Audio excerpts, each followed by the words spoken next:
Chapter 1. The brethren, the Jews that be at Jerusalem and in the land of Judea, wish unto the brethren, the Jews that are throughout Egypt, health and peace. God be gracious unto you, and remember his covenant that he made with Abraham, Isaac, and Jacob, his faithful servants, and give you all in heart to serve him and to do his will with a good courage and a willing mind, and open your hearts in his law and commandments, and send you peace, and hear your prayers, and be at one with you, and never forsake you in time of trouble. And now we be here praying for you. What time as Demetrius reigned, in the 169th year, we the Jews wrote unto you in the extremity of trouble that came upon us in those years, from the time that Jason and his company revolted from the Holy Land and kingdom, and burned the porch and shed innocent blood. Then we prayed unto the Lord and were heard.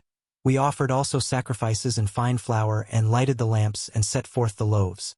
And now see that ye keep the Feast of Tabernacles in the month Caslu. In the 168th year, the people that were at Jerusalem and in Judea, and the council and Judas, sent greeting and health unto Aristobulus, King Ptolemaeus' master, who was of the stock of the anointed priests, and to the Jews that were in Egypt. Insomuch as God hath delivered us from great perils, we thank him highly, as having been in battle against a king. For he cast them out that fought within the holy city.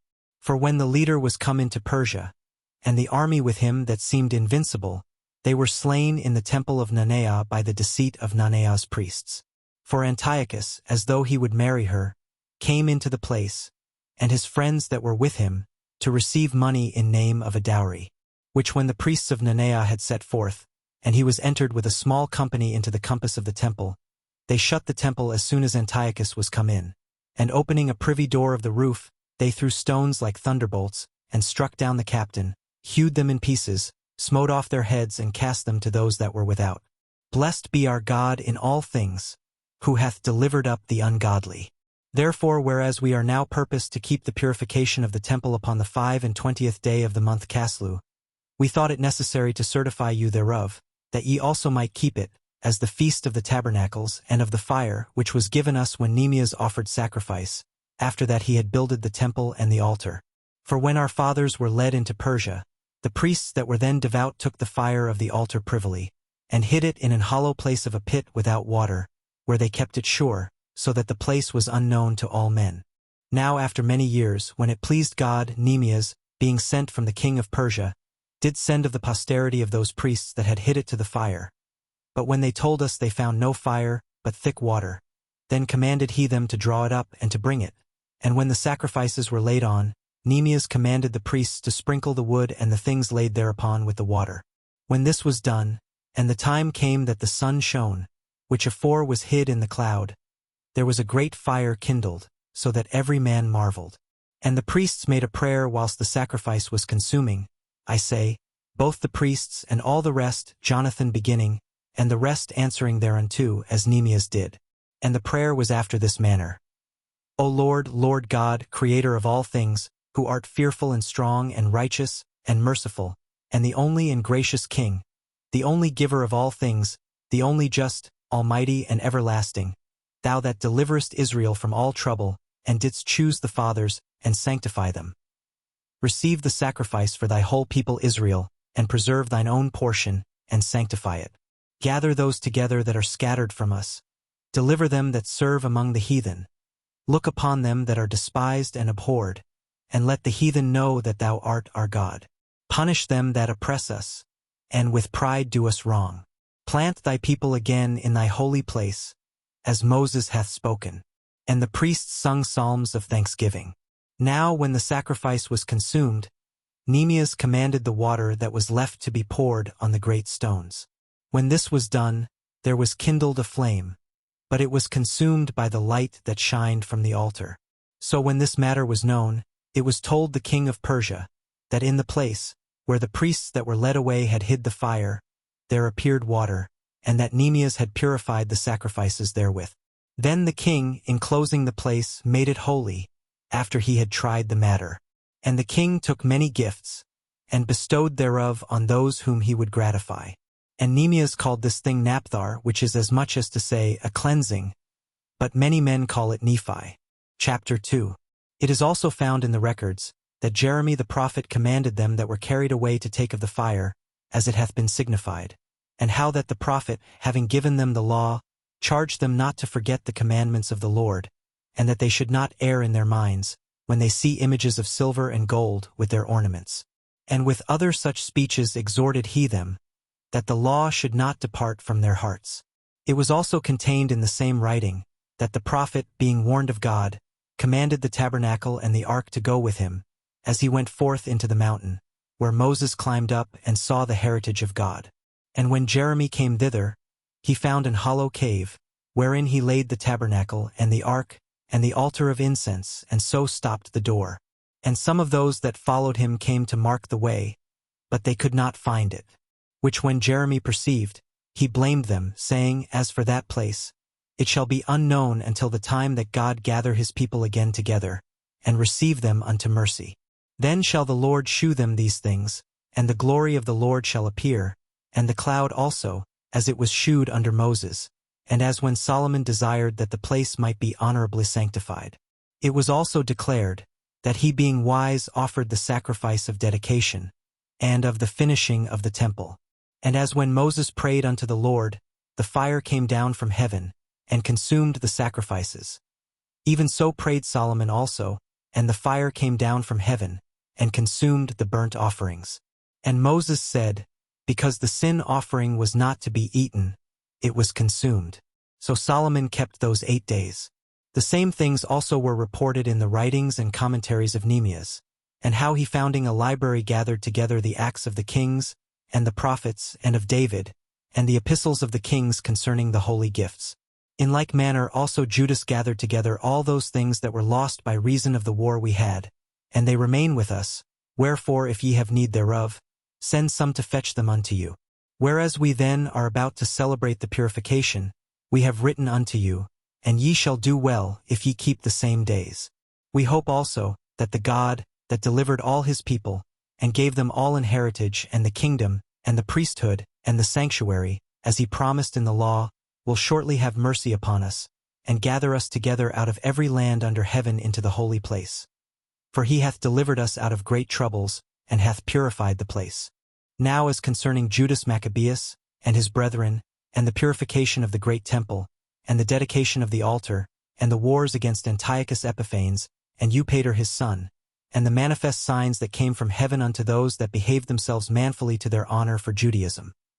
So that, being but a few, they overcame the whole country, and chased barbarous multitudes, and recovered again the temple renowned all the world over, and freed the city, and upheld the laws which were going down, the Lord being gracious unto them with all favor. All these things, I say, being declared by Jason of Cyrene in 5 books, we will essay to abridge in 1 volume. For considering the infinite number, and the difficulty which they find that desire to look into the narrations of the story, for the variety of the matter we have been careful, that they that will read may have delight, and that they that are desirous to commit to memory might have ease, and that all into whose hands it comes might have profit. Therefore to us that have taken upon us this painful labor of abridging, it was not easy, but a matter of sweat and watching, even as it is no ease unto him that prepareth a banquet, and seeketh the benefit of others. Yet for the pleasuring of many we will undertake gladly this great pains, leaving to the author the exact handling of every particular, and laboring to follow the rules of an abridgment. For as the master builder of a new house must care for the whole building, but he that undertaketh to set it out and paint it must seek out fit things for the adorning thereof. Even so I think it is with us. To stand upon every point and go over things at large and to be curious in particulars belongeth to the first author of the story, but to use brevity and avoid much laboring of the work is to be granted to him that will make an abridgment. Here then will we begin the story, only adding thus much to that which hath been said, that it is a foolish thing to make a long prologue, and to be short in the story itself. Chapter 3. Now when the holy city was inhabited with all peace, and the laws were kept very well, because of the godliness of Onias the high priest, and his hatred of wickedness, it came to pass that even the kings themselves did honor the place, and magnify the temple with their best gifts, insomuch that Seleucus of Asia of his own revenues bare all the costs belonging to the service of the sacrifices. But one Simon of the tribe of Benjamin, who was made governor of the temple, fell out with the high priest about disorder in the city. And when he could not overcome Onias, he gat him to Apollonius the son of Thrasea, who then was governor of Seleucia and Phenice, and told him that the treasury in Jerusalem was full of infinite sums of money, so that the multitude of their riches, which did not pertain to the account of the sacrifices, was innumerable, and that it was possible to bring all into the king's hand. Now when Apollonius came to the king, and had shewed him of the money whereof he was told, the king chose out Heliodorus his treasurer, and sent him with a commandment to bring him the foresaid money. So forthwith Heliodorus took his journey, under a color of visiting the cities of Seleucia and Phenice, but indeed to fulfill the king's purpose. And when he was come to Jerusalem, and had been courteously received of the high priest of the city, he told him what intelligence was given of the money, and declared wherefore he came, and asked if these things were so indeed. Then the high priest told him that there was such money laid up for the relief of widows and fatherless children, and that some of it belonged to Hyrcanus son of Tobias, a man of great dignity, and not as that wicked Simon had misinformed. The sum whereof in all was 400 talents of silver, and 200 of gold, and that it was altogether impossible that such wrongs should be done unto them, that had committed it to the holiness of the place, and to the majesty and inviolable sanctity of the temple honored over all the world. But Heliodorus, because of the king's commandment given him, said, that in any wise it must be brought into the king's treasury. So at the day which he appointed he entered in to order this matter. Wherefore there was no small agony throughout the whole city. But the priests, prostrating themselves before the altar in their priests' vestments, called unto heaven upon him that made a law concerning things given to he kept, that they should safely be preserved for such as had committed them to be kept. Then whoso had looked the high priest in the face, it would have wounded his heart. For his countenance and the changing of his color declared the inward agony of his mind. For the man was so compassed with fear and horror of the body, that it was manifest to them that looked upon him, what sorrow he had now in his heart. Others ran flocking out of their houses to the general supplication, because the place was like to come into contempt. And the women, girt with sackcloth under their breasts, abounded in the streets, and the virgins that were kept in ran, some to the gates, and some to the walls, and others looked out of the windows. And all, holding their hands toward heaven, made supplication. Then it would have pitted a man to see the falling down of the multitude of all sorts, and the fear of the high priest being in such an agony. They then called upon the Almighty Lord to keep the things committed of trust safe and sure for those that had committed them. Nevertheless Heliodorus executed that which was decreed. Now as he was there present himself with his guard about the treasury, the Lord of spirits, and the Prince of all power, caused a great apparition, so that all that presumed to come in with him were astonished at the power of God, and fainted and were sore afraid. For there appeared unto them an horse with a terrible rider upon him, and adorned with a very fair covering, and he ran fiercely, and smote at Heliodorus with his 4 feet. And it seemed that he that sat upon the horse had complete harness of gold. Moreover 2 other young men appeared before him, notable in strength, excellent in beauty, and comely in apparel, who stood by him on either side, and scourged him continually, and gave him many sore stripes. And Heliodorus fell suddenly unto the ground, and was compassed with great darkness. But they that were with him took him up, and put him into a litter. Thus him that lately came with a great train and with all his guard into the said treasury, they carried out, being unable to help himself with his weapons. And manifestly they acknowledged the power of God. For he by the hand of God was cast down, and lay speechless without all hope of life. But they praised the Lord, that had miraculously honored his own place. For the temple, which a little afore was full of fear and trouble, when the Almighty Lord appeared, was filled with joy and gladness. Then straightway certain of Heliodorus' friends prayed Onias, that he would call upon the Most High to grant him his life, who lay ready to give up the ghost.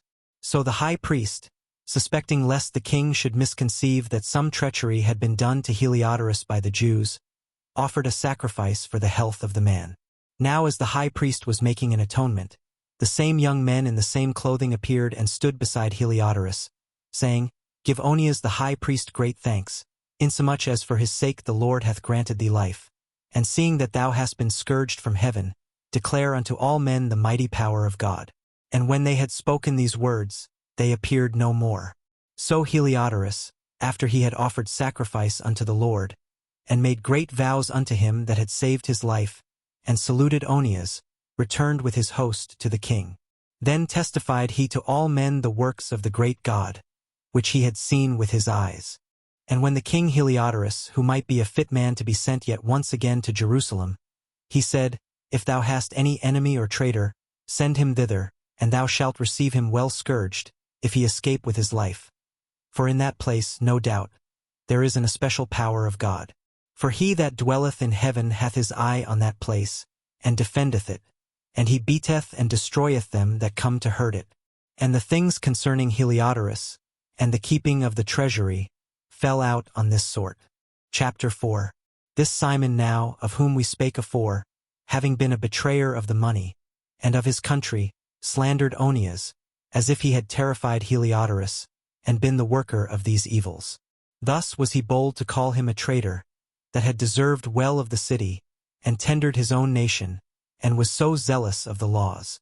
But when their hatred went so far, that by one of Simon's faction murders were committed, Onias, seeing the danger of this contention, and that Apollonius, as being the governor of Seleucia and Phenice, did rage and increase Simon's malice, he went to the king, not to be an accuser of his countrymen, but seeking the good of all, both public and private. For he saw that it was impossible that the state should continue quiet, and Simon leave his folly, unless the king did look thereunto.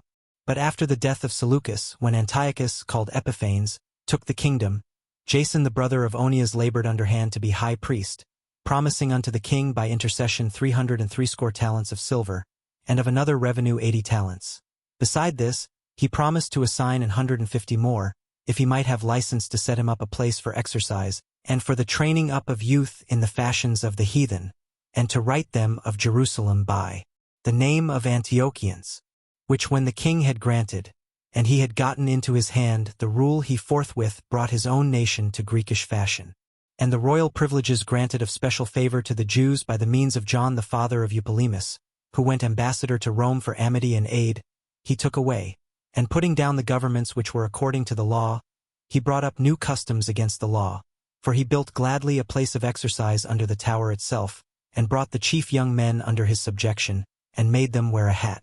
Now such was the height of Greek fashions, an increase of heathenish manners, through the exceeding profaneness of Jason, that ungodly wretch and no high priest, that the priests had no courage to serve any more at the altar, but despising the temple, and neglecting the sacrifices, hastened to be partakers of the unlawful allowance in the place of exercise, after the game of discus called them forth, not setting by the honors of their fathers, but liking the glory of the Grecians best of all, by reason whereof sore calamity came upon them. For they had them to be their enemies and avengers, whose custom they followed so earnestly, and unto whom they desired to be like in all things. For it is not a light thing to do wickedly against the laws of God, but the time following shall declare these things. Now when the game that was used every faith year was kept at Tyrus, the king being present, this ungracious Jason sent special messengers from Jerusalem, who were Antiochians, to carry 300 drams of silver to the sacrifice of Hercules, which even the bearers thereof thought fit not to bestow upon the sacrifice, because it was not convenient, but to be reserved for other charges. This money then, in regard of the sender, was appointed to Hercules' sacrifice. But because of the bearers thereof, it was employed to the making of galleys.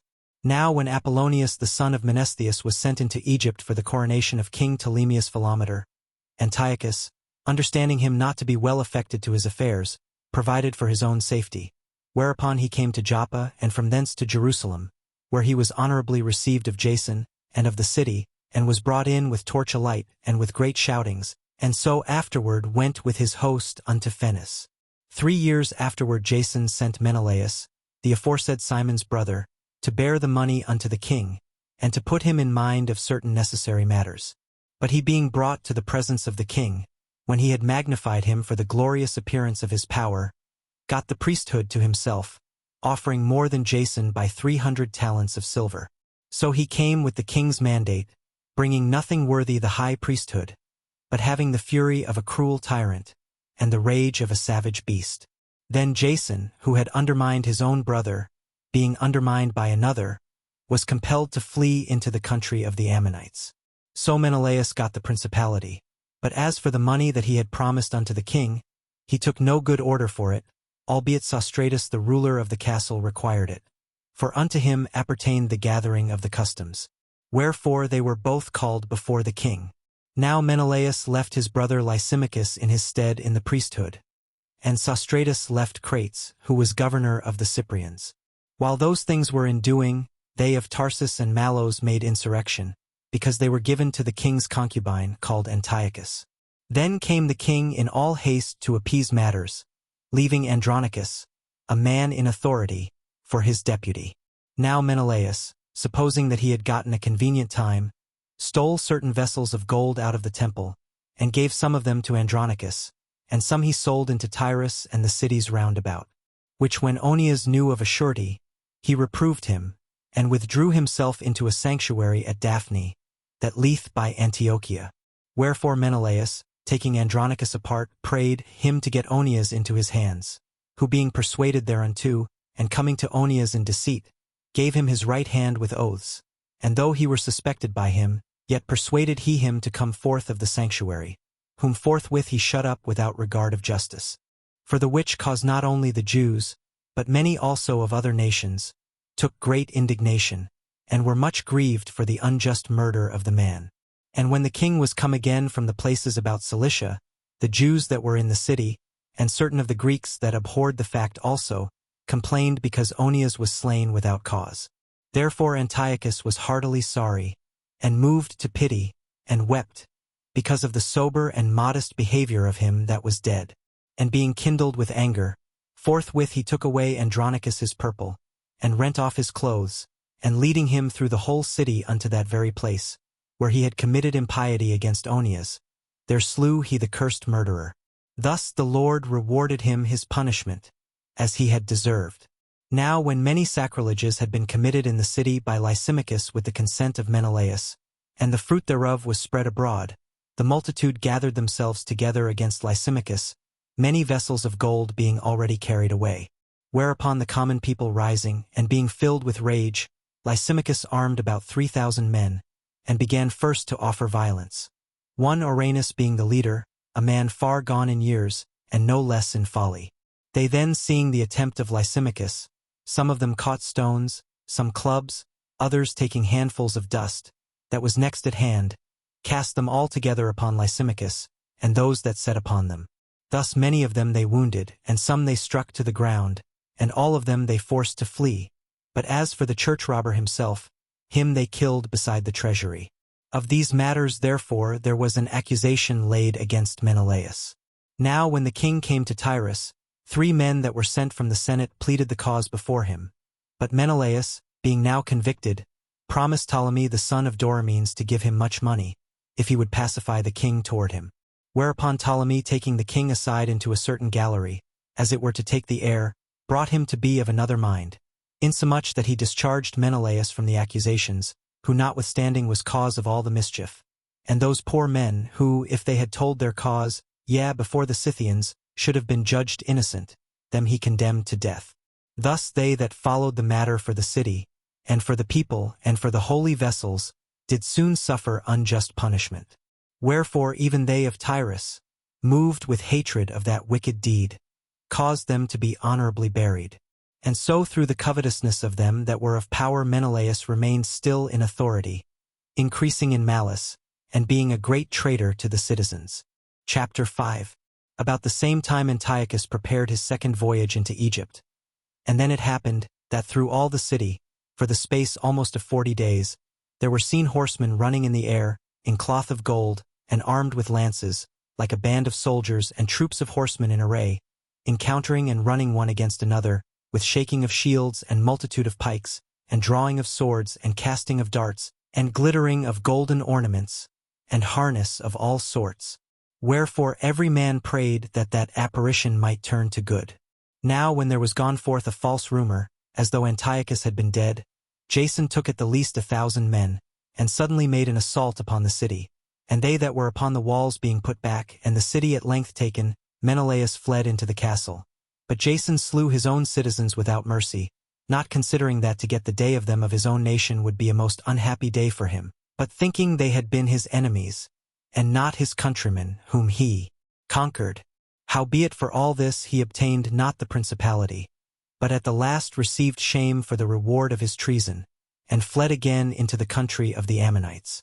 In the end therefore he had an unhappy return, being accused before Aretas the king of the Arabians, fleeing from city to city, pursued of all men, hated as a forsaker of the laws, and being had in abomination as an open enemy of his country and countrymen, he was cast out into Egypt. Thus he that had driven many out of their country perished in a strange land, retiring to the Lacedaemonians, and thinking there to find succor by reason of his kindred. And he that had cast out many unburied had none to mourn for him, nor any solemn funerals at all, nor sepulchre with his fathers. Now when this that was done came to the king's car, he thought that Judea had revolted, whereupon removing out of Egypt in a furious mind, he took the city by force of arms, and commanded his men of war not to spare such as they met, and to slay such as went up upon the houses. Thus there was killing of young and old, making away of men, women, and children, slaying of virgins and infants. And there were destroyed within the space of 3 whole days 80,000, whereof 40,000 were slain in the conflict, and no fewer sold than slain. Yet was he not content with this, but presumed to go into the most holy temple of all the world. Menelaus, that traitor to the laws and to his own country, being his guide, and taking the holy vessels with polluted hands, and with profane hands pulling down the things that were dedicated by other kings to the augmentation and glory and honor of the place, he gave them away. And so haughty was Antiochus in mind, that he considered not that the Lord was angry for a while for the sins of them that dwelt in the city, and therefore his eye was not upon the place. For had they not been formerly wrapped in many sins, this man, as soon as he had come, had forthwith been scourged, and put back from his presumption, as Heliodorus was, whom Seleucus the king sent to view the treasury. Nevertheless God did not choose the people for the place's sake, but the place for the people's sake. And therefore the place itself, that was partaker with them of the adversity that happened to the nation, did afterward communicate in the benefits sent from the Lord. And as it was forsaken in the wrath of the Almighty, so again, the great Lord being reconciled, it was set up with all glory. So when Antiochus had carried out of the temple 1,800 talents, he departed in all haste unto Antiochia, weening in his pride to make the land navigable, and the sea passable by foot. Such was the haughtiness of his mind. And he left governors to vex the nation. At Jerusalem Philip for his country of Phrygian, and for manners more barbarous than he that set him there. And at Gerizim Andronicus, and besides Menelaus, who worse than all the rest bare an heavy hand over the citizens, having a malicious mind against his countrymen the Jews.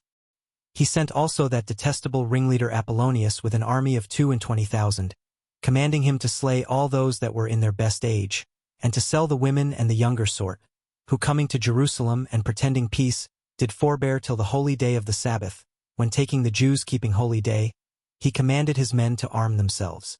And so he slew all them that were gone to the celebrating of the Sabbath, and running through the city with weapons slew great multitudes. But Judas Maccabeus with 9 others, or thereabout, withdrew himself into the wilderness, and lived in the mountains after the manner of beasts, with his company, who fed on herbs continually, lest they should be partakers of the pollution. Chapter 6. Not long after this the king sent an old man of Athens to compel the Jews to depart from the laws of their fathers, and not to live after the laws of God, and to pollute also the temple in Jerusalem, and to call it the temple of Jupiter Olympus, and that in Gerizim of Jupiter the defender of strangers, as they did desire that dwelt in the place. The coming in of this mischief was sore and grievous to the people. For the temple was filled with riot and reveling by the Gentiles, who dallied with harlots, and had to do with women within the circuit of the holy places, and besides that brought in things that were not lawful. The altar also was filled with profane things, which the law forbiddeth. Neither was it lawful for a man to keep Sabbath days or ancient fasts, or to profess himself at all to be a Jew. And in the day of the king's birth every month they were brought by bitter constraint to eat of the sacrifices. And when the fast of Bacchus was kept, the Jews were compelled to go in procession to Bacchus, carrying ivy. Moreover there went out a decree to the neighbor cities of the heathen, by the suggestion of Ptolemy, against the Jews, that they should observe the same fashions, and be partakers of their sacrifices. And whoso would not conform themselves to the manners of the Gentiles should be put to death. Then might a man have seen the present misery. For there were 2 women brought, who had circumcised their children, whom when they had openly led round about the city, the babes handing at their breasts, they cast them down headlong from the wall. and others that had run together into caves nearby to keep the Sabbath day secretly, being discovered by Philip, were all burnt together, because they made a conscience to help themselves for the honor of the most sacred day. Now I beseech those that read this book, that they be not discouraged for these calamities, but that they judge those punishments not to be for destruction, but for a chastening of our nation. For it is a token of his great goodness, when wicked doers are not suffered any long time, but forthwith punished. For not as with other nations, whom the Lord patiently forbeareth to punish, till they be come to the fullness of their sins, so dealeth he with us, lest that, being come to the height of sin, afterwards he should take vengeance of us. And therefore he never withdraweth his mercy from us. And though he punish with adversity, yet doth he never forsake his people. But let this that we at spoken be for a warning unto us. And now will we come to the declaring of the matter in a few words. Eleazar, one of the principal scribes, an aged man, and of a well-favored countenance, was constrained to open his mouth, and to eat swine's flesh. But he, choosing rather to die gloriously, than to live stained with such an abomination, spit it forth, and came of his own accord to the torment, as it behoved them to come, that are resolute to stand out against such things, as are not lawful for love of life to be tasted. But they that had the charge of that wicked feast, for the old acquaintance they had with the man, taking him aside, besought him to bring flesh of his own provision, such as was lawful for him to use, and make as if he did eat of the flesh taken from the sacrifice commanded by the king, that in so doing he might be delivered from death, and for the old friendship with them find favor. But he began to consider discreetly, and as became his age, and the excellency of his ancient years, and the honor of his grey head, whereon was come, and his most honest education from a child, or rather the holy law made and given by God. Therefore he answered accordingly, and willed them straightways to send him to the grave. For it becometh not our age, said he, in any wise to dissemble, whereby many young persons might think that Eleazar, being 80 years old and 10, were now gone to a strange religion, and so they through mine hypocrisy, and desire to live a little time and a moment longer, should be deceived by me, and I get a stain to mine old age and make it abominable. For though for the present time I should be delivered from the punishment of men, yet should I not escape the hand of the Almighty, neither alive nor dead. Wherefore now, manfully changing this life, I will shew myself such an one as mine age requireth, and leave a notable example to such as be young to die willingly and courageously for the honorable and holy laws. And when he had said these words, immediately he went to the torment. They that led him changing the good will they bear him a little before into hatred, because the foresaid speeches proceeded, as they thought, from a desperate mind.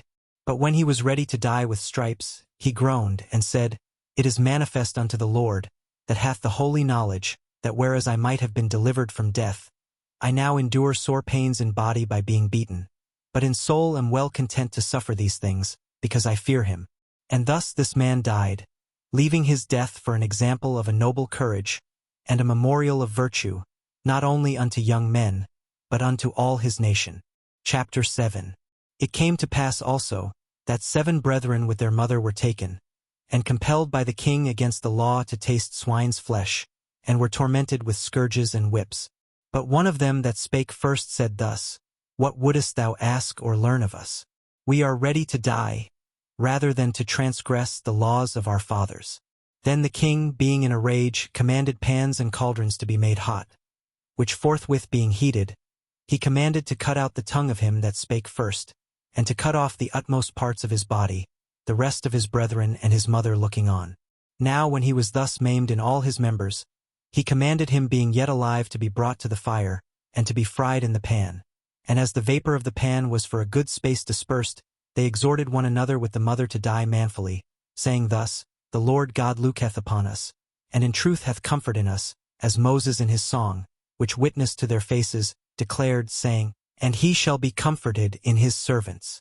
So when the first was dead after this number, they brought the second to make him a mocking stock.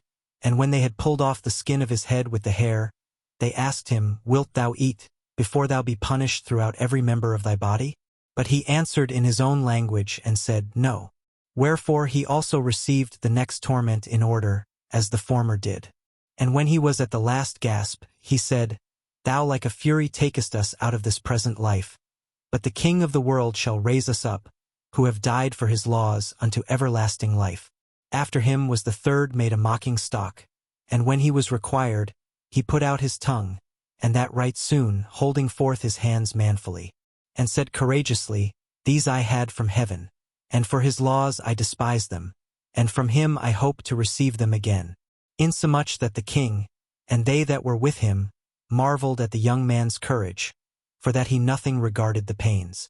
Now when this man was dead also, they tormented and mangled the fourth in like manner. So when he was ready to die he said thus, It is good, being put to death by men, to look for hope from God to be raised up again by him. As for thee, thou shalt have no resurrection to life. Afterward they brought the fifth also, and mangled him. Then looked he unto the king, and said, Thou hast power over men, thou art corruptible, thou doest what thou wilt. Yet think not that our nation is forsaken of God. But abide a while, and behold his great power, how he will torment thee and thy seed. After him also they brought the sixth, who being ready to die said, Be not deceived without cause. For we suffer these things for ourselves, having sinned against our God. Therefore marvelous things are done unto us. But think not thou, that takest in hand to strive against God, that thou shalt escape unpunished. But the mother was marvelous above all, and worthy of honorable memory. For when she saw her 7 sons slain within the space of 1 day, she bare it with a good courage, because of the hope that she had in the Lord. Yea, she exhorted every one of them in her own language, filled with courageous spirits. And stirring up her womanish thoughts with a manly stomach, she said unto them, I cannot tell how ye came into my womb. For I neither gave you breath nor life, neither was it I that formed the members of every one of you. But doubtless the Creator of the world, who formed the generation of man, and found out the beginning of all things, will also of his own mercy give you breath and life again, as ye now.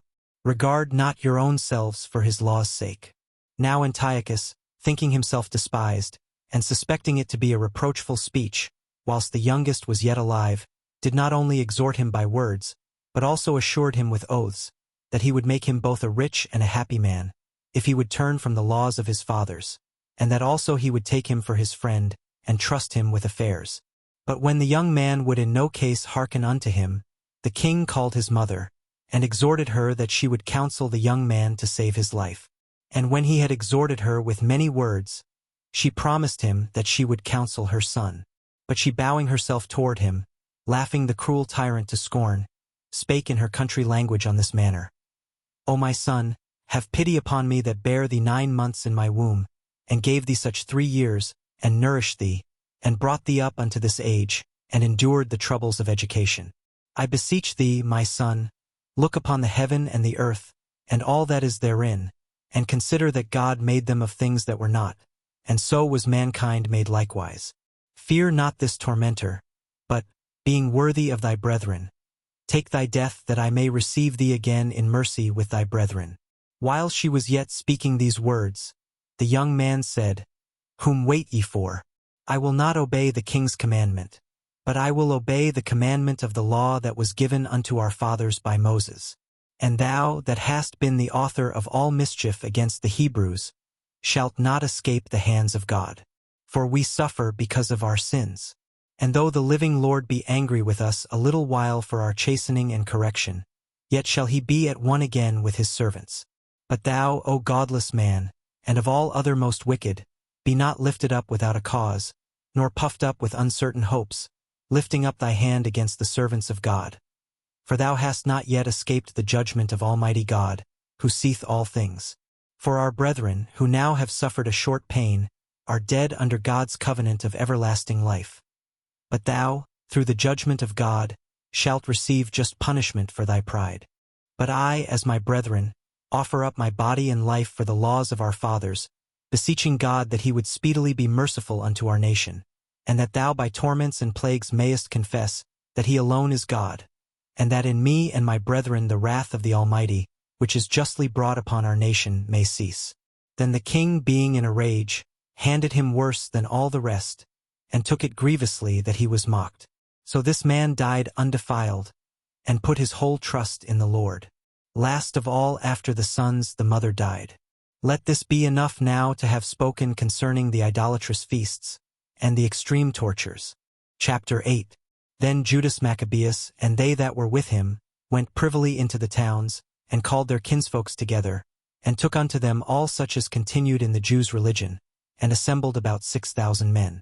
And they called upon the Lord, that he would look upon the people that was trodden down of all, and also pity the temple profaned of ungodly men, and that he would have compassion upon the city, sore defaced, and ready to be made even with the ground, and hear the blood that cried unto him, and remember the wicked slaughter of harmless infants, and the blasphemies committed against his name, and that he would shew his hatred against the wicked. Now when Maccabeus had his company about him, he could not be withstood by the heathen, for the wrath of the Lord was turned into mercy. Therefore he came at unawares, and burnt up towns and cities, and got into his hands the most commodious places, and overcame and put to flight no small number of his enemies. But specially took he advantage of the night for such privy attempts, insomuch that the fruit of his holiness was spread everywhere.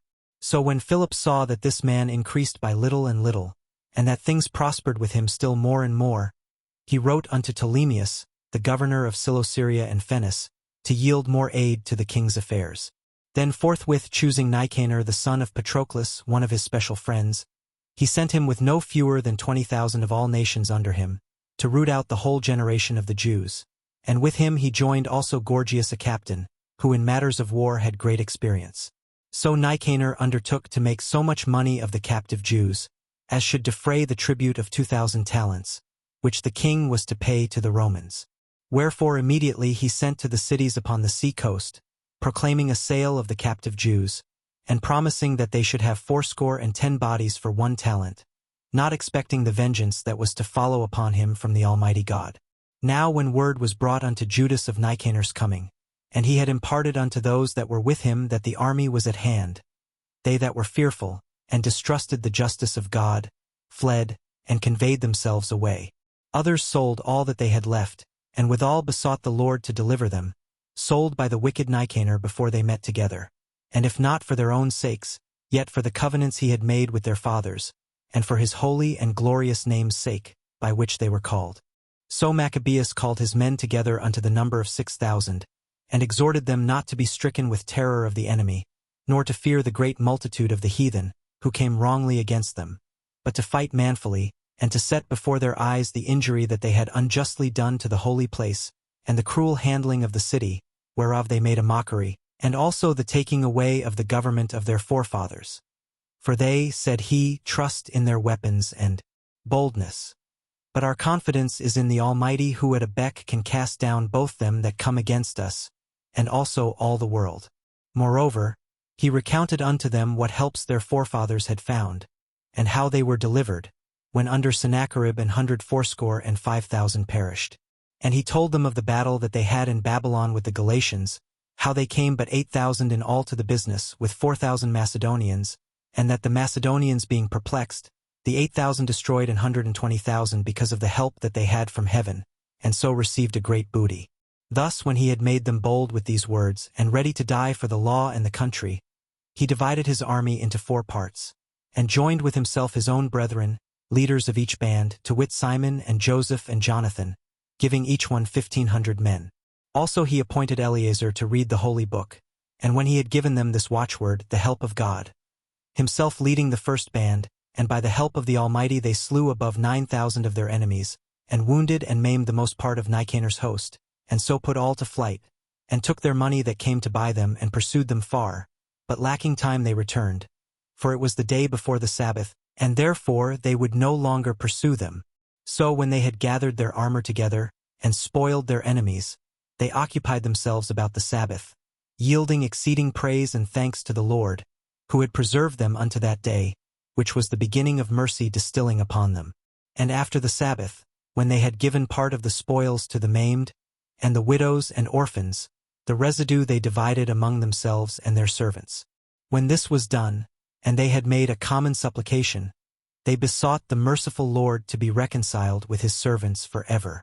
Moreover of those that were with Timotheus and Bacchides, who fought against them, they slew above 20,000, and very easily got high and strong holds, and divided among themselves many spoils more, and made the maimed, orphans, widows, yea, and the aged also, equal in spoils with themselves. And when they had gathered their armor together, They laid them up all carefully in convenient places, and the remnant of the spoils they brought to Jerusalem. They slew also Philarches, that wicked person, who was with Timotheus, and had annoyed the Jews many ways. Furthermore, at such time as they kept the feast for the victory in their country, they burnt Callisthenes, that had set fire upon the holy gates, who had fled into a little house, and so he received a reward meet for his wickedness. As for that most ungracious Nicanor, who had brought 1,000 merchants to buy the Jews, he was through the help of the Lord brought down by them, of whom he made least account, and putting off his glorious apparel and discharging his company, he came like a fugitive servant through the midland unto Antioch, having very great dishonor, for that his host was destroyed. Thus he that took upon him to make good to the Romans their tribute by means of captives in Jerusalem, told abroad that the Jews had God to fight for them, and therefore they could not be hurt, because they followed the laws that he gave them. Chapter 9. About that time came Antiochus with dishonor out of the country of Persia. For he had entered the city called Persepolis, and went about to rob the temple and to hold the city, whereupon the multitude running to defend themselves with their weapons put them to flight. And so it happened that Antiochus being put to flight of the inhabitants returned with shame. Now when he came to Ecbatane, news was brought him what had happened unto Nicanor and Timotheus. Then swelling with anger, he thought to avenge upon the Jews the disgrace done unto him by those that made him flee.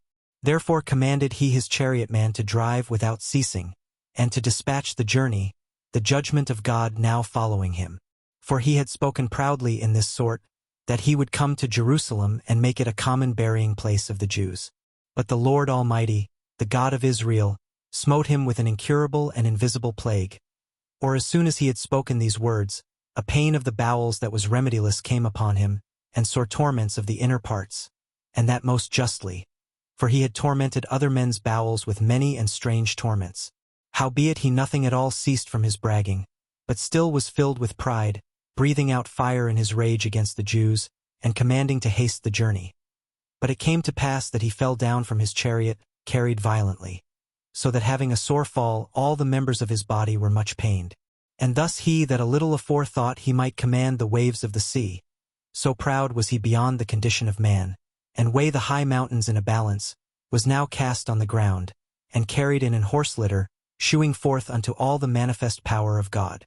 So that the worms rose up out of the body of this wicked man, and whiles he lived in sorrow and pain, his flesh fell away, and the filthiness of his smell was noisome to all his army. And the man, that thought a little afore he could reach to the stars of heaven, no man could endure to carry for his intolerable stink. Here therefore, being plagued, he began to leave off his great pride, and to come to the knowledge of himself by the scourge of God, his pain increasing every moment. And when he himself could not abide his own smell, he said these words, It is meet to be subject unto God, and that a man that is mortal should not proudly think of himself if he were God.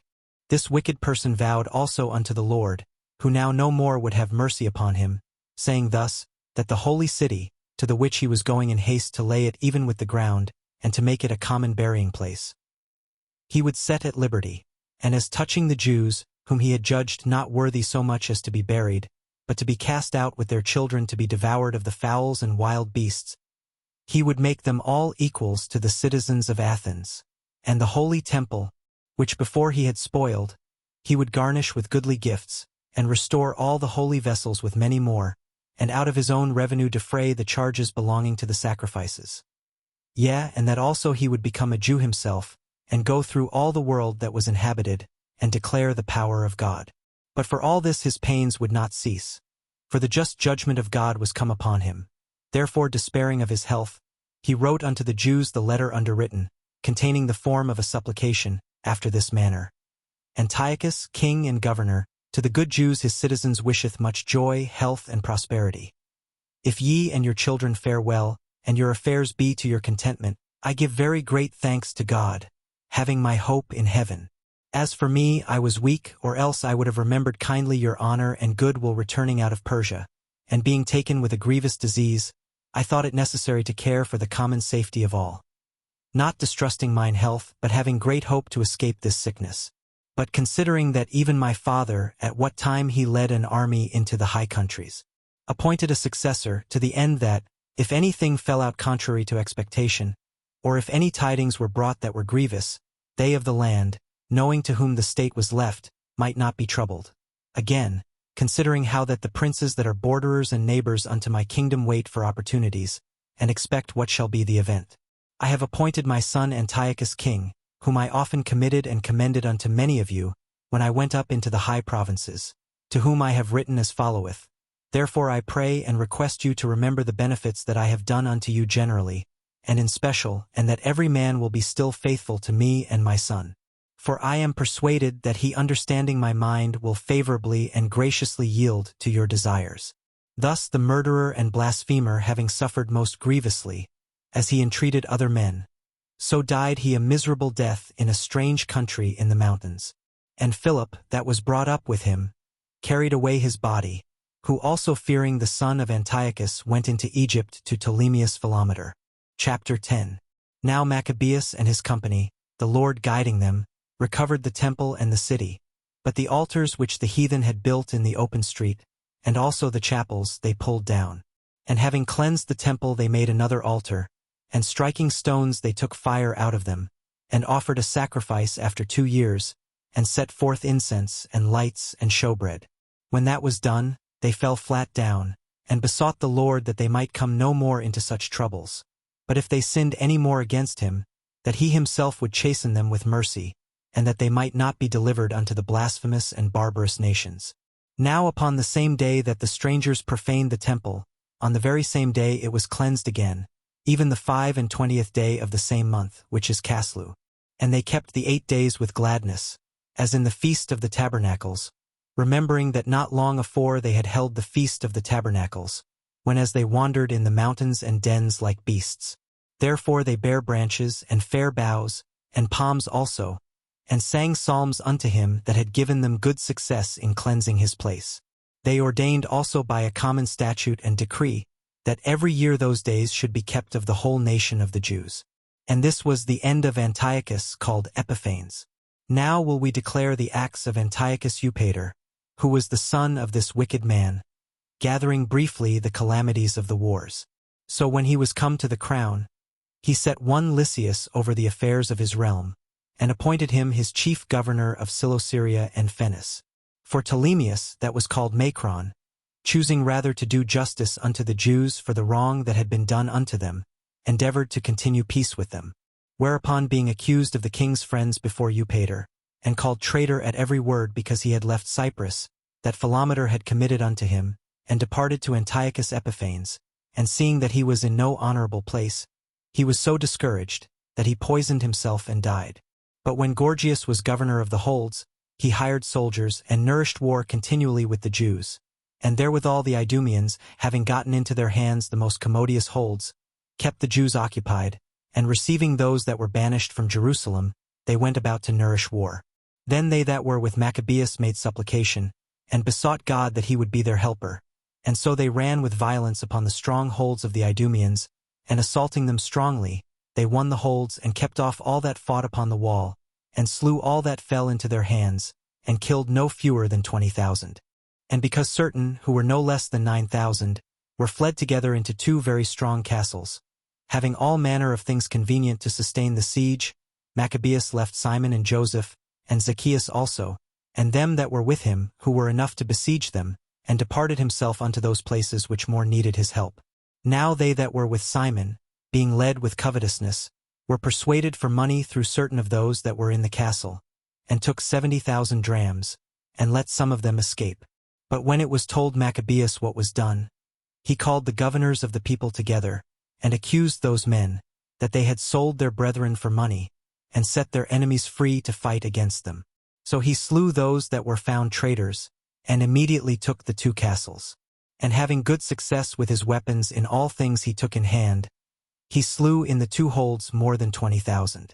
Now Timotheus, whom the Jews had overcome before, when he had gathered a great multitude of foreign forces, and horses out of Asia not a few, came as though he would take Jewry by force of arms. But when he drew near, they that were with Maccabeus turned themselves to pray unto God, and sprinkled earth upon their heads, and girded their loins with sackcloth, and fell down at the foot of the altar, and besought him to be merciful to them, and to be an enemy to their enemies, and an adversary to their adversaries, as the law declareth. So after the prayer they took their weapons, and went on further from the city, and when they drew near to their enemies, they kept by themselves. Now the sun being newly risen, they joined both together, the one part having together with their virtue their refuge also unto the Lord for a pledge of their success and victory, the other side making their rage leader of their battle. But when the battle waxed strong, there appeared unto the enemies from heaven 5 comely men upon horses, with bridles of gold, and 2 of them led the Jews, and took Maccabeus betwixt them, and covered him on every side weapons, and kept him safe, but shot arrows and lightnings against the enemies. So that being confounded with blindness, and full of trouble, they were killed. And there were slain of footmen 20,500, and 600 horsemen. As for Timotheus himself, he fled into a very strong hold called Gora, where Chareas was governor. But they that were with Maccabeus laid siege against the fortress courageously 4 days. And they that were within, trusting to the strength of the place, blasphemed exceedingly, and uttered wicked words. Nevertheless upon the 5th day early 20 young men of Maccabeus' company, inflamed with anger because of the blasphemies, assaulted the wall manly, and with a fierce courage killed all that they met withal. Others likewise ascending after them, whiles they were busied with them that were within, burnt the towers, and kindling fires burnt the blasphemers alive. And others broke open the gates, and having received in the rest of the army, took the city and killed Timotheus, that was hid in a certain pit, and Chareas his brother with Apolophanes. When this was done, they praised the Lord with psalms and thanksgiving, who had done so great things for Israel, and given them the victory. Chapter 11. Not long after then, Lysias the king's protector and cousin, who also managed the affairs, took sore displeasure for the things that were done. And when he had gathered about 80,000 with all the horsemen, he came against the Jews, thinking to make the city an habitation of the Gentiles, and to make a gain of the temple, as of the other chapels of the heathen, and to set the high priesthood to sale every year. Not at all considering the power of God, but puffed up with his 10,000s of footmen, and his thousands of horsemen, and his 80 elephants. So he came to Judea, and drew near to Bethsura, which was a strong town, but distant from Jerusalem about 5 furlongs, and he laid sore siege unto it. Now when they that were with Maccabeus heard that he besieged the holds, they and all the people with lamentation and tears besought the Lord that he would send a good angel to deliver Israel. Then Maccabeus himself first of all took weapons, exhorting the other that they would jeopard themselves together with him to help their brethren. So they went forth together with a willing mind. And as they were at Jerusalem, there appeared before them on horseback one in white clothing, shaking his armor of gold.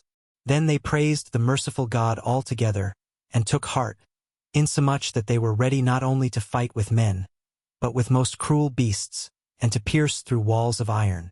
Thus they marched forward in their armor, having an helper from heaven. For the Lord was merciful unto them.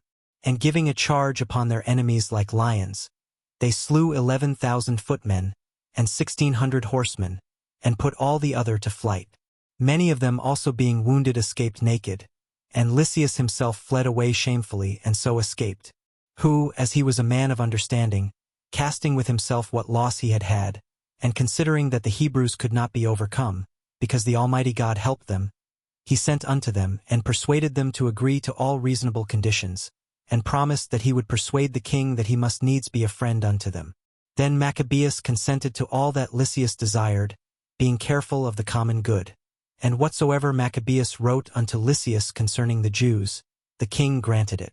For there were letters written unto the Jews from Lysias to this effect. Lysias unto the people of the Jews sendeth greeting. John and Absalom, who were sent from you, delivered me the petition subscribed, and made request for the performance of the contents thereof. Therefore what things soever were meet to be reported to the king, I have declared them, and he hath granted as much as might be. And if then ye will keep yourselves loyal to the state, hereafter also will I endeavor to be a means of your good. But of the particulars I have given order both to these and the other that came from me, to commune with you. Fare ye well. The 148th year, the 24th day of the month Dioscorinthius. Now the king's letter contained these words. King Antiochus unto his brother Lysias sendeth greeting. Since our father is translated unto the gods, our will is, that they that are in our realm live quietly, that every one may attend upon his own affairs. We understand also that the Jews would not consent to our father, for to be brought unto the custom of the Gentiles, but had rather keep their own manner of living. For the which cause they require of us, that we should suffer them to live after their own laws. Wherefore our mind is, that this nation shall be in rest, and we have determined to restore them their temple, that they may live according to the customs of their forefathers. Thou shalt do well therefore to send unto them, and grant them peace, that when they are certified of our mind, they may be of good comfort, and ever go cheerfully about their own affairs. And the letter of the king unto the nation of the Jews was after this manner. King Antiochus sendeth greeting unto the council, and the rest of the Jews. If ye fare well, we have our desire, we are also in good health. Menelaus declared unto us, that your desire was to return home, and to follow your own business. Wherefore they that will depart shall have safe conduct till the 30th day of Xanthicus with security. And the Jews shall use their own kind of meats and laws as before, and none of them any manner of ways shall be molested for things ignorantly done. I have sent also Menelaus, that he may comfort you. Fare ye well. In the 148th year, and the 15th day of the month Xanthicus. The Romans also sent unto them a letter containing these words. Quintus Memmius and Titus Manlius, ambassadors of the Romans, send greeting unto the people of the Jews. Whatsoever Lysias the king's cousin hath granted, therewith we also are well pleased. But touching such things as he judged to be referred to the king, after ye have advised thereof, send one forthwith, that we may declare as it is convenient for you, for we are now going to Antioch. Therefore send some with speed, that we may know what is your mind. Farewell. This 148th year, the 15th day of the month Xanthicus. Chapter 12. When these covenants were made, Lysias went unto the king, and the Jews were about their husbandry.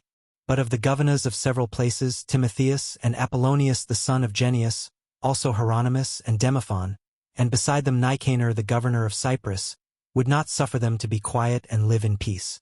The men of Joppa also did such an ungodly deed. They prayed the Jews that dwelt among them to go with their wives and children into the boats which they had prepared, as though they had meant them no hurt, who accepted of it according to the common decree of the city, as being desirous to live in peace, and suspecting nothing. But when they were gone forth into the deep, they drowned no less than 200 of them. When Judas heard of this cruelty done unto his countrymen, he commanded those that were with him to make them ready. And calling upon God the righteous judge, he came against those murderers of his brethren, and burnt the haven by night, and set the boats on fire, and those that fled thither he slew. And when the town was shut up, he went backward, as if he would return to root out all them of the city of Joppa. But when he heard that the Jamnites were minded to do in like manner unto the Jews that dwelt among them, he came upon the Jamnites also by night, and set fire on the haven and the navy, so that the light of the fire was seen at Jerusalem 240 furlongs off. Now when they were gone from thence 9 furlongs in their journey toward Timotheus, no fewer than 5,000 men on foot and 500 horsemen of the Arabians set upon him. Whereupon there was a very sore battle, but Judah's side by the help of God got the victory, so that the nomads of Arabia, being overcome, besought Judas for peace, promising both to give him cattle, and to pleasure him otherwise. Then Judas, thinking indeed that they would be profitable in many things, granted them peace, whereupon they shook hands, and so they departed to their tents. He went also about to make a bridge to a certain strong city, which was fenced about with walls, and inhabited by people of divers countries, and the name of it was Maccabees. But they that were within it put such trust in the strength of the walls and provision of victuals, that they behaved themselves rudely toward them that were with Judas, railing and blaspheming, and uttering such words as were not to be spoken. Wherefore Judas with his company, calling upon the great Lord of the world, who without rams or engines of war did cast down Jericho in the time of Joshua, gave a fierce assault against the walls, and took the city by the will of God, and made unspeakable slaughters, insomuch that a lake 2 furlongs broad near adjoining thereunto, being filled full, was seen running with blood. Then departed they from thence 750 furlongs, and came to Caraca unto the Jews that are called Tabini. But as for Timotheus, they found him not in the places. For before he had dispatched anything, he departed from thence, having left a very strong garrison in a certain hold. Howbeit Dositheus and Sosipater, who were of Maccabeus captains, went forth, and slew those that Timotheus had left in the fortress, above 10,000 men. And Maccabeus ranged his army by bands, and set them over the bands, and went against Timotheus, who had about him 120,000 men of foot, and 2,500 horsemen. Now when Timotheus had knowledge of Judas coming, he sent the women and children and the other baggage unto a fortress called Carnion. For the town was hard to besiege, and uneasy to come unto, by reason of the straitness of all the places. But when Judas his first band came in sight, the enemies, being smitten with fear and terror through the appearing of him who seeth all things, fled amain, one running into this way, another that way, so as that they were often hurt of their own men, and wounded with the points of their own swords.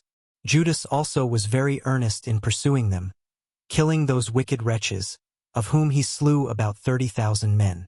Moreover, Timotheus himself fell into the hands of Dositheus and Sosipater, whom he besought with much craft to let him go with his life, because he had many of the Jews' parents, and the brethren of some of them, who, if they put him to death, should not be regarded. So when he had assured them with many words that he would restore them without hurt, according to the agreement, they let him go for the saving of their brethren. Then Maccabeus marched forth to Carnion, and to the temple of Atargatis, and there he slew 25,000 persons. And after he had put to flight and destroyed them, Judas removed the host toward Ephron, a strong city, wherein Lysias abode, and a great multitude of divers nations, and the strong young men kept the walls and defended them mightily, wherein also was great provision of engines and darts.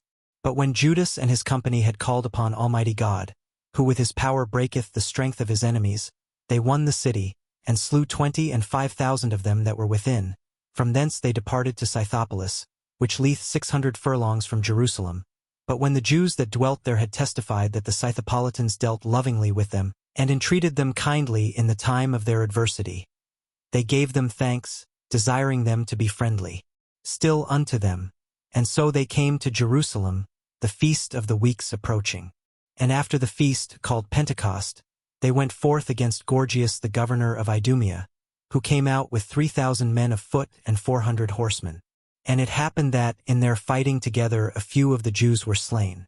At which time Dositheus, one of Bassiner's company, who was on horseback and a strong man, was still upon Gorgias, and taking hold of his coat drew him by force.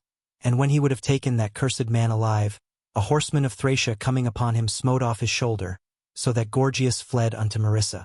Now when they that were with Gorgias had fought long, and were weary, Judas called upon the Lord, that he would shew himself to be their helper and leader of the battle.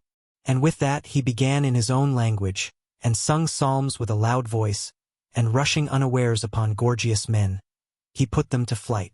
So Judas gathered his host, and came into the city of Odalam, and when the 7th day came, they purified themselves, as the custom was, and kept the Sabbath in the same place.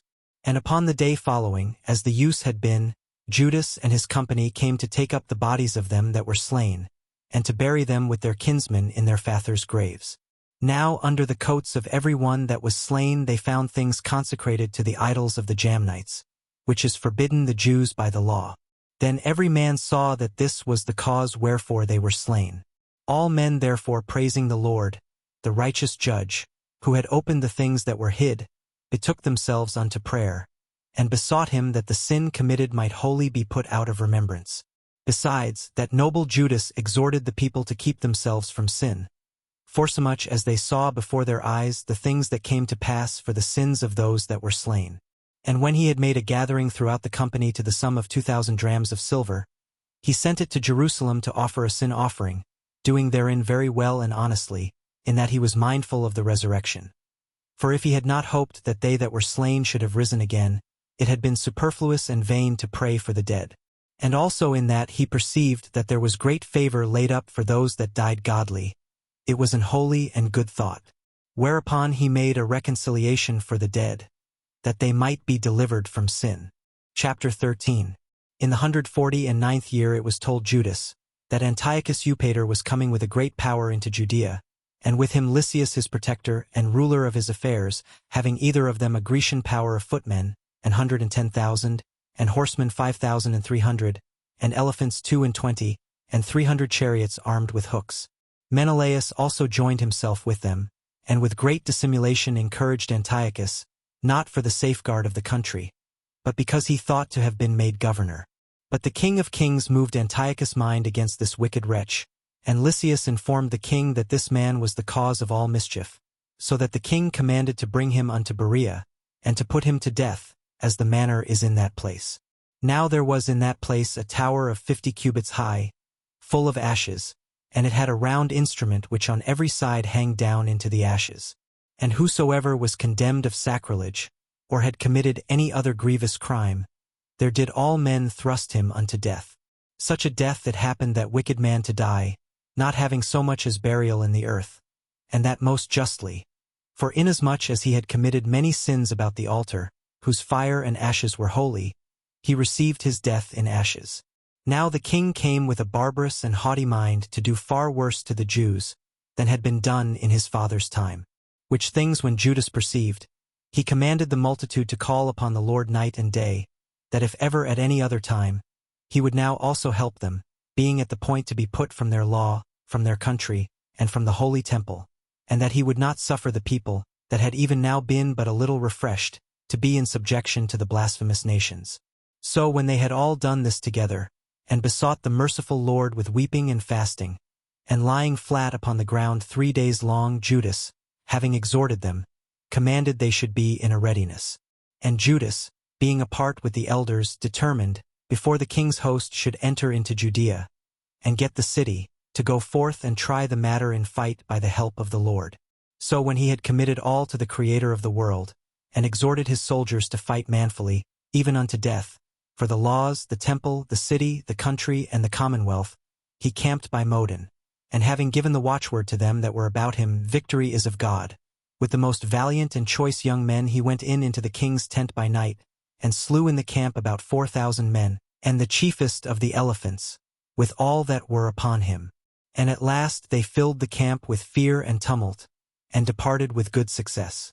This was done in the break of the day, because the protection of the Lord did help him.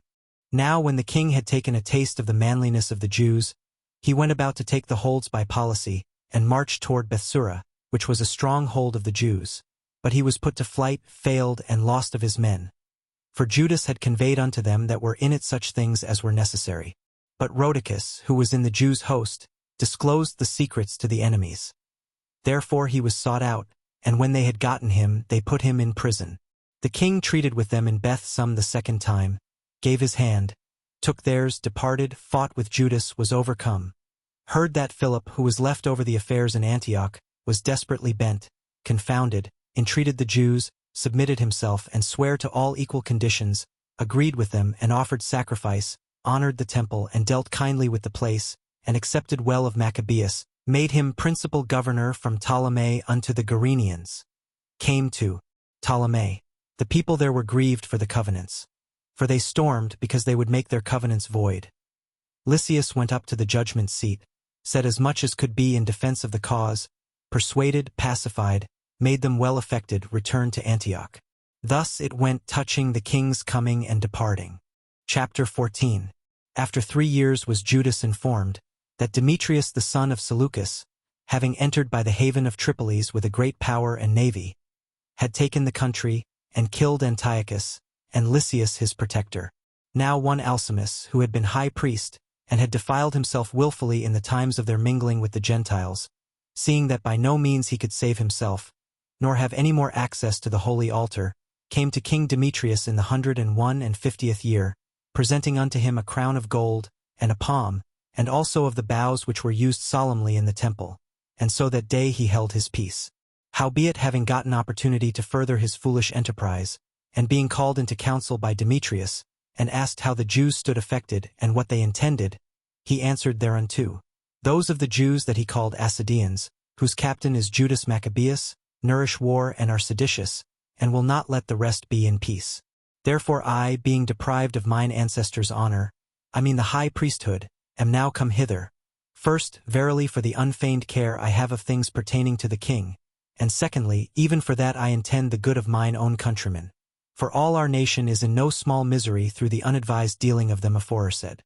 Wherefore, O king, seeing knowest all these things, be careful for the country, and our nation, which is pressed on every side, according to the clemency that thou readily shewest unto all. For as long as Judas liveth, it is not possible that the state should be quiet. This was no sooner spoken of him, but others of the king's friends, being maliciously set against Judas, did more incense Demetrius. And forthwith calling Nicanor, who had been master of the elephants, and making him governor over Judea, he sent him forth, commanding him to slay Judas, and to scatter them that were with him, and to make Alcimus high priest of the great temple. Then the heathen, that had fled out of Judea from Judas, came to Nicanor by flocks, thinking the harm and calamities owed the Jews to be their welfare. Now when the Jews heard of Nicanor's coming, and that the heathen were up against them, they cast earth upon their heads, and made supplication to him that had established his people forever, and who always helpeth his portion with manifestation of his presence. So at the commandment of the captain they removed straightways from thence, and came near unto them at the town of Dessau. Now Simon, Judas' brother, had joined battle with Nicanor, but was somewhat discomfited through the sudden silence of his enemies. Nevertheless Nicanor, hearing of the manliness of them that were with Judas, and the courageousness that they had to fight for their country, durst not try the matter by the sword. Wherefore he sent Posidonius and Theodotus and Mattathias to make peace. So when they had taken long advisement thereupon, and the captain had made the multitude acquainted therewith, and it appeared that they were all of one mind, they consented to the covenants, and appointed a day to meet in together by themselves. And when the day came and stools were set for either of them, Leudas placed armed men ready in convenient places, lest some treachery should be suddenly practiced by the enemies. So they made a peaceable conference. Now Nicanor abode in Jerusalem, and did no hurt, but sent away the people that came flocking unto him. And he would not willingly have Judas out of his sight. For he loved the man from his heart. He prayed him also to take a wife, and to beget children. So he married, was quiet, and took part of this life. But Alcimus, perceiving the love that was betwixt them, and considering the covenants that were made, came to Demetrius, and told him that Nicanor was not well affected toward the state, for that he had ordained Judas, a traitor to his realm, to be the king's successor. Then the king, being in a rage, and provoked with the accusations of the most wicked man, wrote to Nicanor, signifying that he was much displeased with the covenants, and commanding him that he should send Maccabeus prisoner in all haste unto Antioch. When this came to Nicanor's hearing, he was much confounded in himself, and took it grievously that he should make void the articles which were agreed upon, the man being in no fault. But because there was no dealing against the king, he watched his time to accomplish this thing by policy. Notwithstanding, when Maccabeus saw that Nicanor began to be churlish unto him, and that he entreated him more roughly than he was wont, perceiving that such sour behavior came not of good, he gathered together not a few of his men, and withdrew himself from Nicanor. But the other, knowing that he was notably prevented by Judas' policy, came into the great and holy temple, and commanded the priests, that were offering their usual sacrifices, to deliver him the man.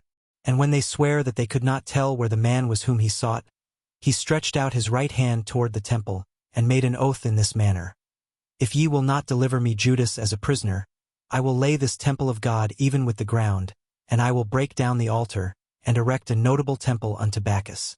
After these words he departed. Then the priests lifted up their hands toward heaven, and besought him that was ever a defender of their nation, saying in this manner: Thou, O Lord of all things, who hast need of nothing, wast pleased that the temple of thine habitation should be among us. Therefore now, O holy Lord of all holiness, keep this house ever undefiled, which lately was cleansed, and stop every unrighteous mouth. Now was there accused unto Nicanor one Rhasis, one of the elders of Jerusalem, a lover of his countrymen, and a man of very good report, who for his kindness was called a father of the Jews. For in the former times, when they mingled not themselves with the Gentiles, he had been accused of Judaism, and did boldly jeopard his body and life with all vehemency for the religion of the Jews. So Nicanor, willing to declare the hate that he bare unto the Jews, sent above 500 men of war to take him. For he thought by taking him to do the Jews much hurt. Now when the multitude would have taken the tower, and violently broken into the outer door, and bade that fire should be brought to burn it, he being ready to be taken on every side fell upon his sword, choosing rather to die manfully, than to come into the hands of the wicked, to be abused otherwise than beseemed his noble birth. But missing his stroke through haste, the multitude also rushing within the doors, he ran boldly up to the wall, and cast himself down manfully among the thickest of them. But they quickly giving back, and a space being made, he fell down into the midst of the void place. Nevertheless, while there was yet breath within him, being inflamed with anger, he rose up. And though his blood gushed out like spouts of water, and his wounds were grievous, yet he ran through the midst of the throng. And standing upon a steep rock, when as his blood was now quite gone, he plucked out his bowels, and taking them in both his hands, he cast them upon the throng, and calling upon the Lord of life and spirit to restore him those again, he thus died. Chapter 15. But Nicanor, hearing that Judas and his company were in the strong places about Samaria, resolved without any danger to set upon them on the Sabbath day. Nevertheless the Jews that were compelled to go with him said, O destroy not so cruelly and barbarously, but give honor to that day, which he that seeth all things hath honored with holiness above all other days.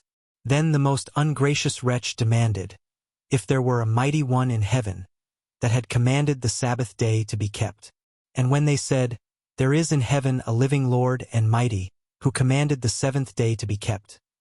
Then said the other, And I also am mighty upon earth, and I command to take arms, and to do the king's business.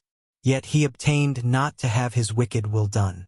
So Nicanor in exceeding pride and haughtiness determined to set up a public monument of his victory over Judas and them that were with him.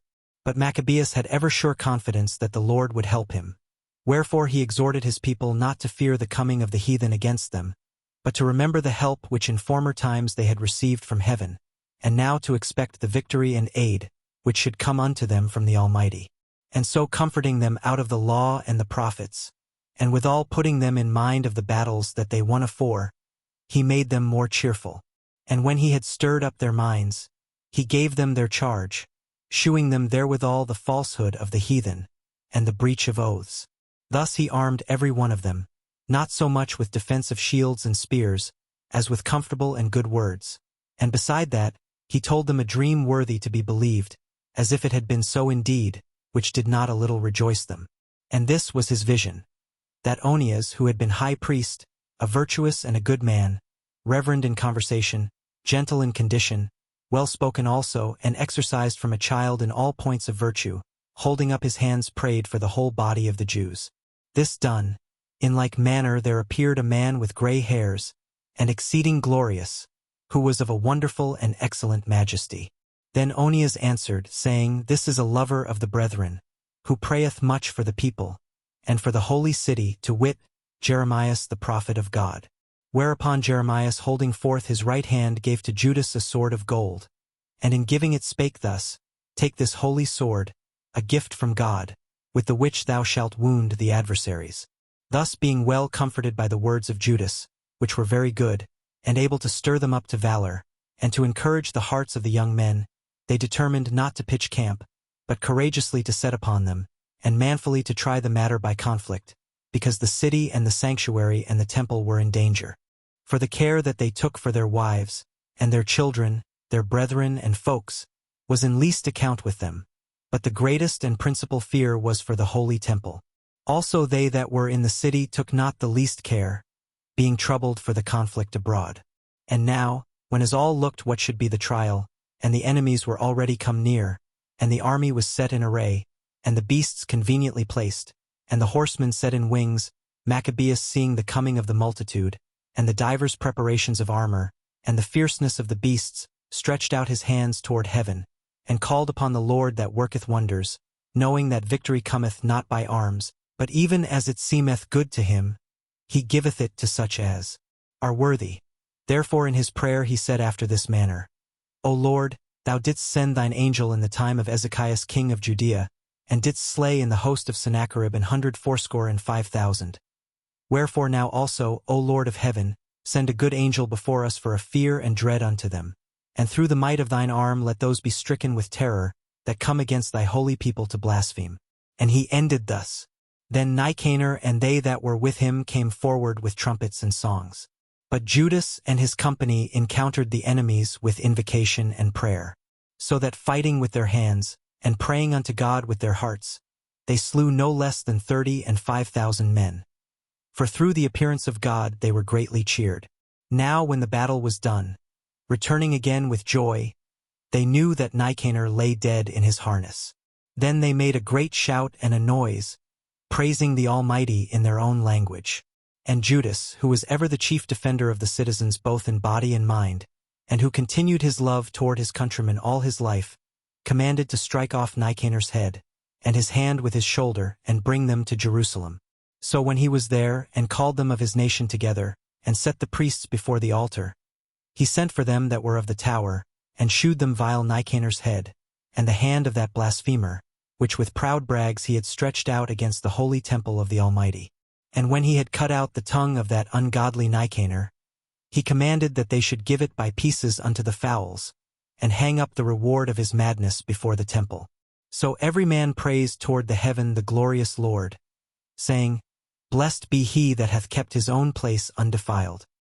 He hanged also Nicanor's head upon the tower, an evident and manifest sign unto all of the help of the Lord. And they ordained all with a common decree in no case to let that day pass without solemnity, but to celebrate the 30th day of the 12th month, which in the Syrian tongue is called Adar, the day before Mardocheus' day. Thus went it with Nicanor, and from that time forth the Hebrews had the city in their power. And here will I make an end. And if I have done well, and as is fitting the story, it is that which I desired. But if slenderly and meanly, it is that which I could attain unto. For as it is hurtful to drink wine or water alone, and as wine mingled with water is pleasant, and delighteth the taste, even so speech finely framed delighteth the ears of them that read the story. And here shall be an end.